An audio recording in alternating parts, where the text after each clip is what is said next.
Oke, bismillahirrahmanirrahim.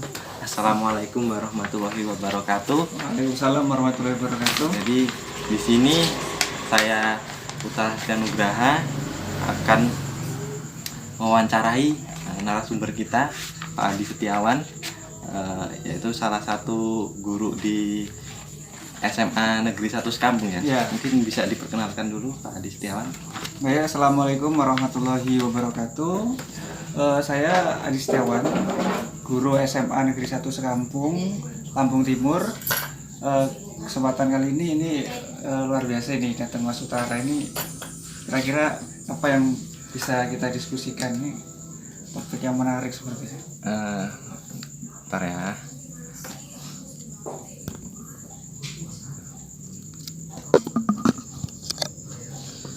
Jadi topik yang pertama ini tentang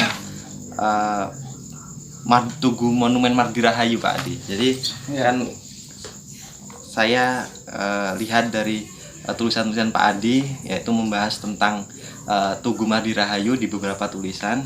Juga saya juga lihat Pak Adi sebagai guru. Mungkin pertanyaan saya yang pertama langsung aja ya Pak Adi ya. Ya. Kalau menurut Pak Adi itu apakah monumen Monumen Mardi Rahayu itu berpotensi sebagai sumber belajar sejarah lokal? Ya.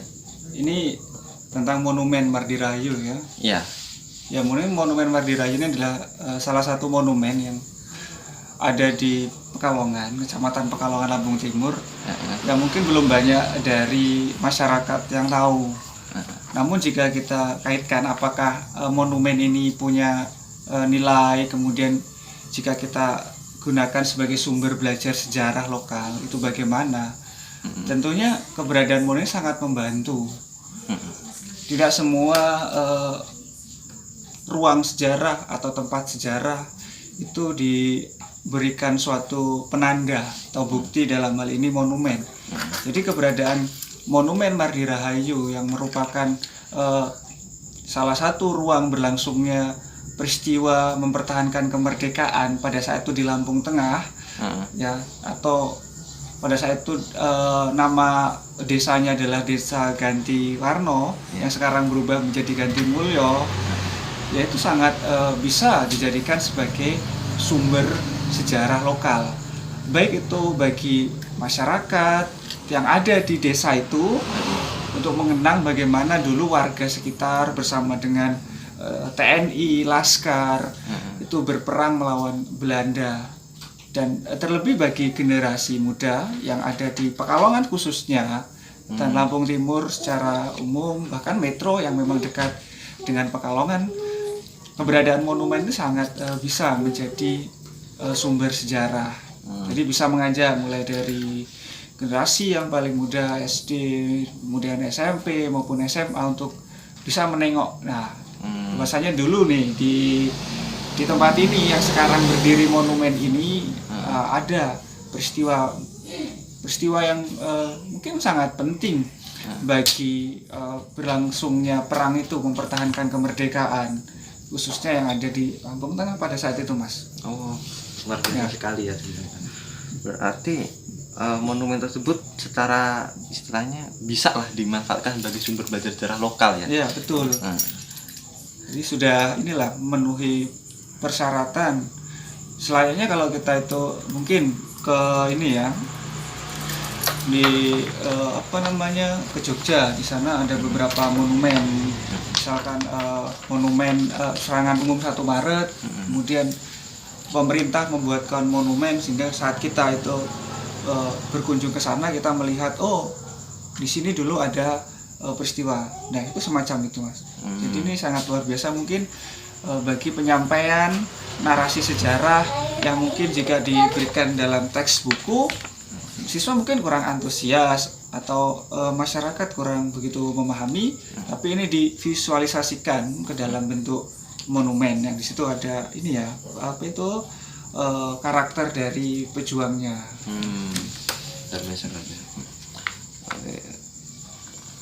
Jadi yang mungkin saya mau tanya lagi Pak Adi kan, Pak Adi kan sebagai guru nih. Ya. menurut Bapak itu potensi monumen tersebut sudah termanfaatkan atau belum untuk guru-guru, istilahnya guru-guru di Lampung Timur gitu, Ya. untuk mengajarkan sejarah lokal. Sejarah gitu ya. Jadi sebenarnya monumen itu punya potensi, Mas. Hanya saja memang pemanfaatan untuk hal selama ini yang saya tahu di Lampung Timur sendiri atau khususnya yang ada di Kalongan dan sekitarnya untuk menggunakan monumen ini sebagai media pembelajaran memang bisa kita katakan masih sangat rendah. Jadi belum bisa dimaksimalkan. Walaupun mungkin narasi sejarahnya mengenai peristiwa peperangan di Ganti Warno atau Ganti Mulyo saat ini itu ya disampaikan kepada siswa. Namun untuk menggunakan monumen ini kemudian siswa dibawa ke monumen ini yang memang perlu ditingkatkan kembali. Peran dari kami seorang guru, mungkin juga peran dari pemerintah desa setempat untuk menyampaikan bahwasanya monumen ini punya arti penting bagi masyarakat. Jadi memang potensinya ada, Mas. Tinggal bagaimana kita itu mengarahkan dan mendorong peserta didik kita ke sana, itu yang mungkin perlu peningkatan. Luar biasa. Ini oke. Selanjutnya ya Pak Adi ya. Ini tentang implementasi nih Pak Adi, implementasi Mardi Rahayu dalam pembelajaran sejarah lokal, terutama di Lampung Timur. Yang saya tanyakan nih, Bapak maksudnya sudah pernah nggak menggunakan itu dalam pembelajaran? Oh ya, untuk pembelajaran sendiri ya. Jadi kalau pembelajaran, nah ini saya coba kaitkan ya Mas ya. Karena kalau kita melihat monumen ini ada, ini kan tidak terlepas dari adanya peristiwa perang mempertahankan kemerdekaan dalam agresi militer Belanda yang kedua ya. Tahun 49 awal Januari itu Belanda mulai masuk ke Indonesia.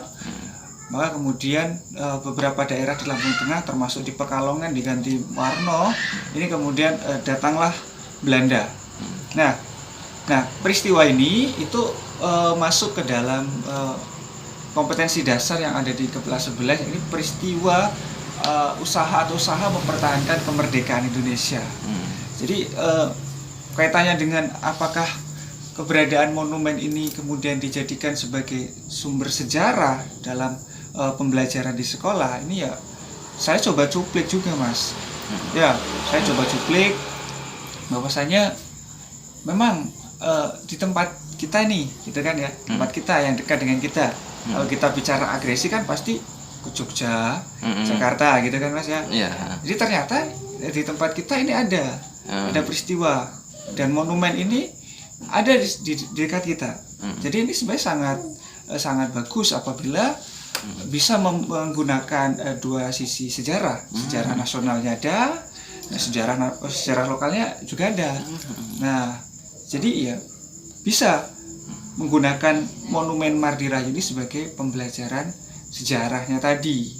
Nah, itu juga coba kita sisipkan bahwa bahkan kita MGMP ini di Lampung Timur, MGMP Sejarah pun juga berusaha sebelum kita itu memberikan pemahaman kepada siswa, kalau ada monumen ini guru-gurunya dulu, lewat tulisan, kemudian lewat visualisasi foto atau video, sehingga nantinya walaupun kita misalkan nggak bisa berkunjung karena yang tepatnya jauh gitu kan, nah kita menggunakan visualisasi foto atau video dari monumen ini sebagai suplemen di dalam pembelajaran sejarahnya, gitu sih Mas. Untuk menyiasatinya, jadi memang bisa digunakan juga. Tapi ini Pak, ya, dalam istilahnya dalam persiapan menggunakan monumen tersebut sebagai sumber belajar itu bagaimana Pak menurut Bapak gitu? Apa step by stepnya yang perlu dipersiapkan gitu? Persiapan ya Mas ya. Ya kalau mungkin gini, dalam pembelajaran konteksnya bagaimana? Apakah kita kalau misalkan kita berkunjung langsung ya ke monumennya, atau mungkin kita hanya menggunakan visualisasi video atau foto, mungkin berbeda dalam persiapan ya. Nah kita yang akan mungkin pertama kita misalkan menggunakan observasi. Observasi. Ya, observasi ke monumen tersebut. Ya, yang perlu dipersiapkan apa? Karena kita kan membawa anak didiknya, peserta didik. Maka kita pertama tentu akan membekali dulu pemahaman peserta didik kita dengan pemahaman peristiwa mempertahankan kemerdekaan secara nasional dulu. Ya. Agresi, kemudian bagaimana pengasingan Soekarno, hingga kemudian Belanda yang kemudian secara khusus lagi datangnya Belanda ke Lampung, dan anak-anak dibekali materi itu dulu. Ya. Nah, setelah anak-anak paham, kemudian mungkin kita bisa atur jadwal nih, persiapan nih, ya, kapan yuk kita mau kunjungan observasi gitu kan. Biasanya anak-anak senang Mas kalau seperti ini. Oh, senang. Iya. Kemana Pak? Gitu. Wah, ke monumen gitu kan. Monumen mana? Nah, di sini Monumen Mardi Rahayu. Jadi kemudian setelah anak-anak paham, jadwal siapkan, kemudian kita juga koordinasi kan, perlu koordinasi dengan mungkin kepala sekolah. Nah, koordinasi dengan warga setempat yang mengelola monumen itu kita koordinasi. Setelah semuanya mungkin kita rasa sudah fix gitu ya, baru kita membawa anak-anak ke sana. Nah, anak-anak tidak kemudian kita lepas. Jadi saat kita di sana kita tetap dampingi, ya kita dampingi, kemudian kita berikan pemahaman-pemahaman yang kemudian anak-anak bisa menuliskan. Atau bahkan sekarang era digital gitu kan, anak-anak bisa kita misalkan kita buatkan tugas untuk membuat vlog. Karena tadi sudah paham tentang secara nasional, sudah dijelaskan tentang monumen ini. Nah, kemudian anak-anak suruh bikin vlog misalkan seperti itu. Itu kalau kita mengajak persiapan ya, step by step, kalau kita mengajak anak-anak langsung observasi ke lapangan.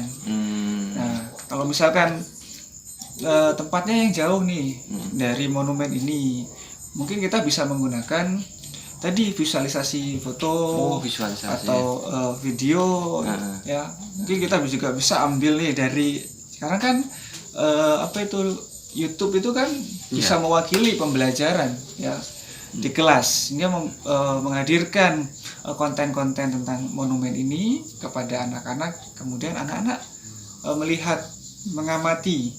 Nah, kalau dalam pembelajaran kurikulum itu kan pertama bisa mengamati, kemudian mendiskusikan, bertanya dulu, bertanya, kemudian mendiskusikan dalam teman, mengeksplorasi, kemudian mengkomunikasikan.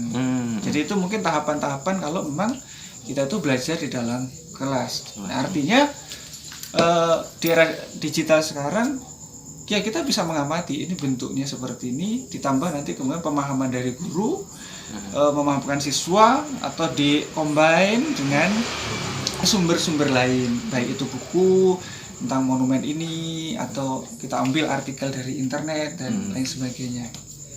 Itu mungkin persiapan yang perlu dilakukan ya sebelum menggunakan monumen.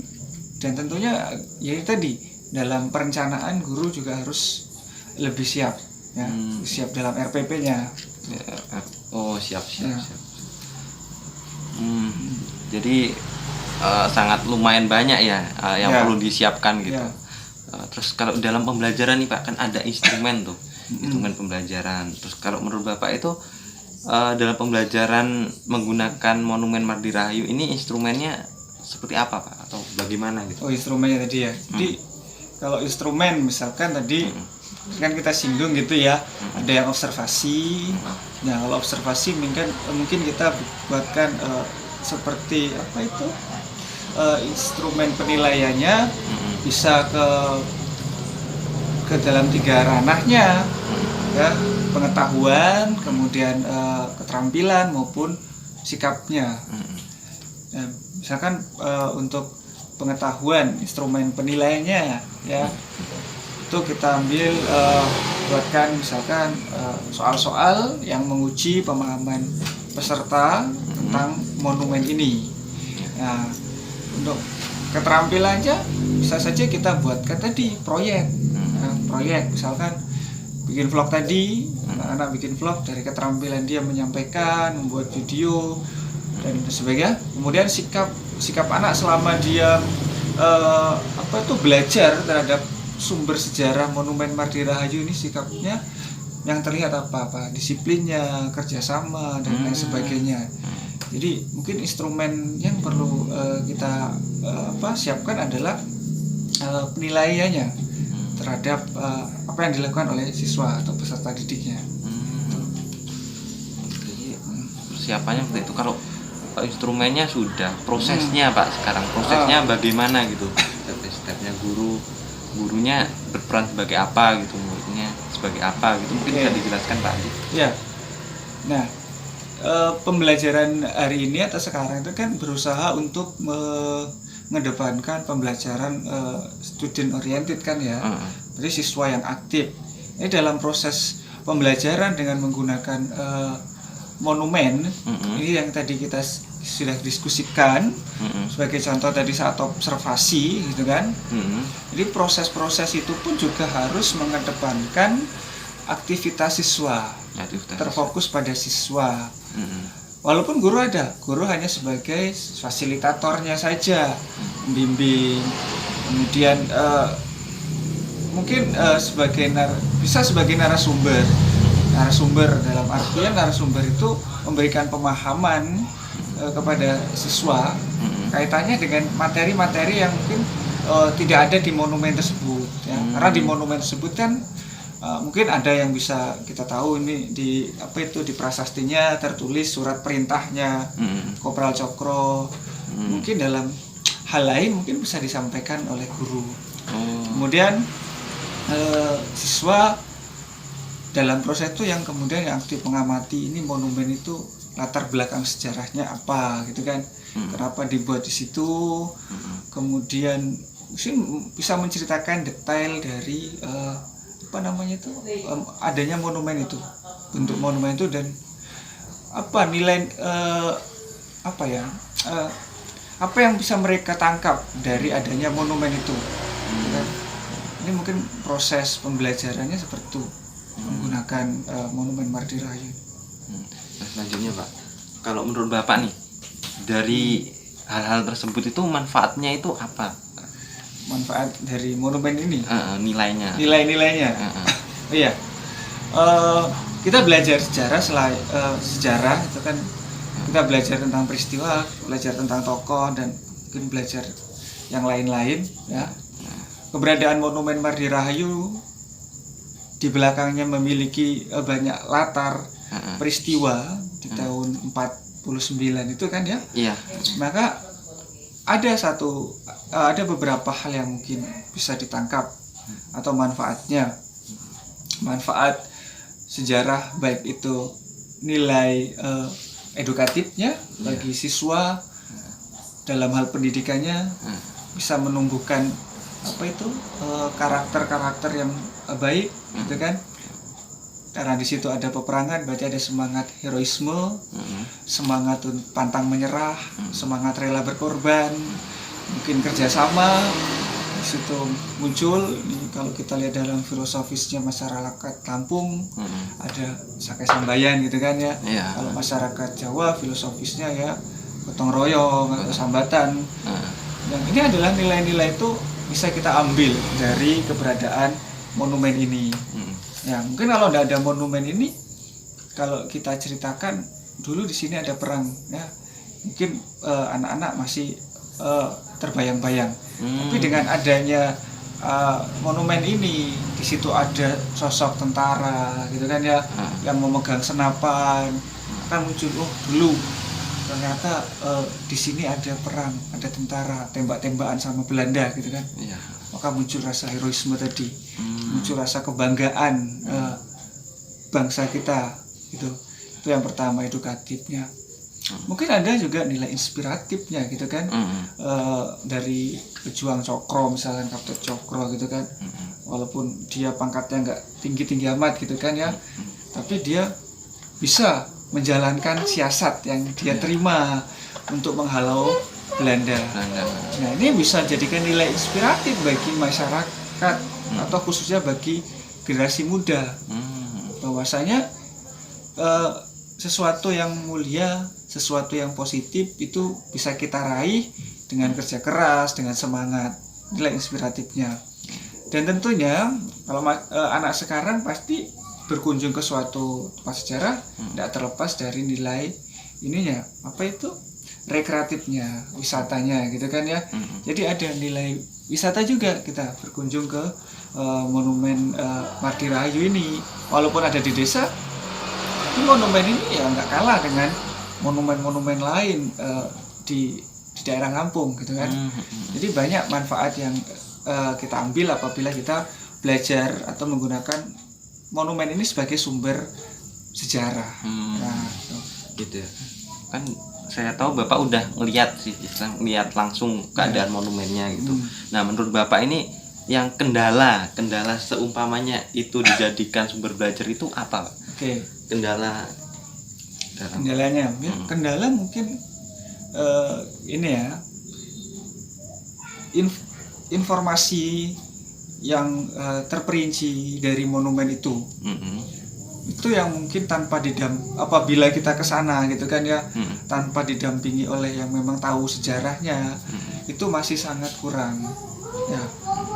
Mungkin akan lebih baik apabila di monumen itu ada sejenis apa ya, papan informasi gitu kan.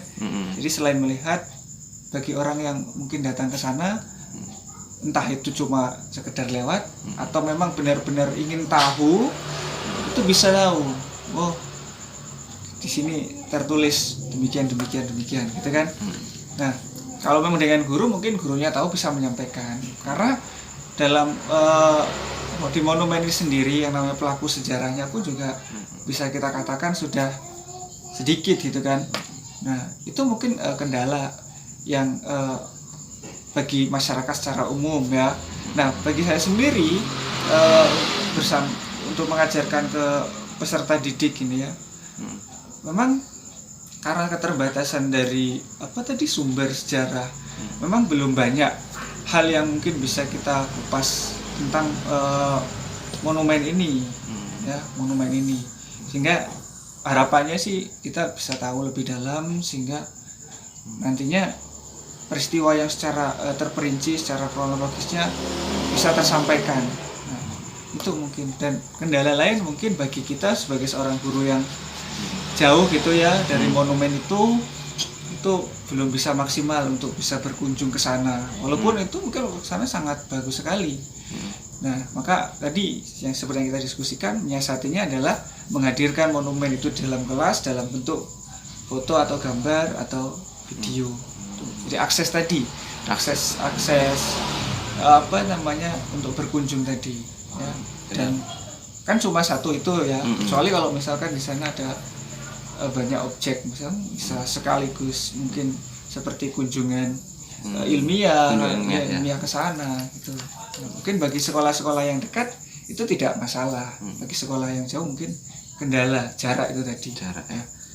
Terus menurut Bapak nih, solusinya tuh gimana Pak dari kendala-kendala tadi? Oh ya, solusi ya. Nah, solusi tadi misalkan yang tadi karena jarak ya. Jarak ini memang perlu pengagendaan khusus bagi sekolah-sekolah yang ingin berkunjung ke sana. Misalkan kita agendakan saat libur, mungkin ini harapan saya seperti itu biasanya. Saat libur semester gitu kan. Kalau memang kayak untuk KD yang kita Mardi Rahayu kita kaitkan dengan pembelajaran ini berada di semester 2 kan. Ya ini mungkin setelah ulangan atau semesteran selesai, mungkin bisa kita ajak anak-anak ke sana gitu. Itu mungkin untuk menyiasati kendala jarak tadi ya. Jadi mengatur waktu saja. Mungkin juga bisa menghadirkan visualisasi tadi, itu mungkin salah satu siasatnya, visualisasi dari monumen itu. Kemudian kendala lain mungkin kurangnya informasi tadi, mungkin dari pemerintah desa itu bisa menghadirkan papan informasi sehingga masyarakat yang lewat atau sengaja berkunjung ke sana bisa melihat, bisa membaca informasi di balik dibangunnya monumen ini, latar sejarahnya, tahun berapa dibangun monumen dan seterusnya. Itu mungkin cara kita mensiasati kendala-kendala yang ada. Luar biasa ya. Ini kan setahu saya Bapak mengajar kelas berapa ya Pak? Iya, kelas 11, kelas 11, 10 dan 11. Ini Pak, hampir kelupaan. Kalau menurut Bapak ini, Mardi Rahayu itu digunakan sebagai sumber belajar, itu cocoknya buat materi apa aja gitu dalam pembelajaran sejarah? Nah, untuk Mardi Rahayu ini karena dia terkait dengan revolusi fisik ya, mempertahankan kemerdekaan, ini sesuai dengan materi di kelas 11. KD, usaha mempertahankan kemerdekaan Indonesia. Jadi masuk ke kelas 11 di pelajaran sejarah Indonesia, Mas. Sejarah Indonesia. Jadi ini sangat bisa kita gunakan. Jadi selain kita biasanya kalau di kelas 11 mempertahankan kemerdekaan kan kita kalau perang itu kan bahasnya Bandung Lautan Api, pertempuran 10 November gitu kan, Medan Area. Sehingga keberadaan monumen ini bisa mewakili nih, kalau dulu ternyata di Lampung pun juga ada perang, nggak hanya di Jawa, nggak hanya ada di kota-kota besar gitu kan, ternyata di Lampung pun ada perang. Dan, ternyata ada di sekitar kita nih, yang nggak jauh dari rumah kita, atau mungkin bahkan nenek moyang kita dulu juga ikut perang. Gitu kan. Siap. Jadi mendekatkan, semakin ingin mempermudah agar anak-anak itu lebih paham. Oh ternyata yang namanya perang itu juga terjadi di di Pekalongan, di Ganti Warna atau Ganti Mulyo sekarang. Luar biasa sekali. Terima kasih Pak Adi atas jawabannya. Oke. Kawan-kawan, mungkin itu aja yang bisa kita gali informasi dari Pak Adi ini tentang Monumen Mardi Rahayu. Mungkin itu aja. Saya akhiri. Wassalamualaikum warahmatullahi wabarakatuh. Waalaikumsalam.